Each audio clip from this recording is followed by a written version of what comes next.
High বন্ধুরা, এখন বাজে 10টা মতো। আমার চান পুজো হয়ে গেছে আর আজকে জলখাবারে বানিয়েছিলাম ম্যাগি। আর এখন আমরা দুজন ম্যাগি খেয়ে নিলাম।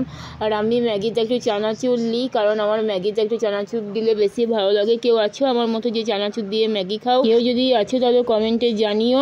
তো এখন বাজে দুপুর ওই 12টার মতো। আমার রান্না প্রায় হয়ে গেছে। তো আজকে রান্না করেছিলাম ডিম আলুর ঝোল, ভাত, বরবটি ভাজা, পেঁয়াজ আলু পোস্ত। দুপুরে খাওয়ার সময় চালটা টক বার করে নিলাম। আমি আগের দিন করে রেখে দিয়েছিলাম অনেকটাই ফ্রিজে, কারণ আমি টক খাই, সুমন্ত কোনো টকই খাই না, তাই আমার জন্য করে ফ্রিজে রেখে দিই। তো যাই হোক, এখন বাজে ওই বিকেল তোমার 6:30 মতো। তোমার সন্ধে টন্ধে দেওয়া হয়ে গেছে। আর ও এনেছিল তোমার সিঙ্গারা, একসাথে খেয়ে নিলাম। আর আজকে রাত্রে রান্না করেছিলাম আমি সয়াবিন আলুর তরকারি করেছিলাম আর রুটি করেছিলাম।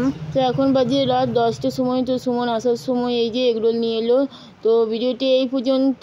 ভিডিওটি যদি ভালো লেগে থাকে তাহলে like, comment, share and subscribe করে দিও। সবাই ভালো থাকবে, সুস্থ থাকবে। Tata, good night.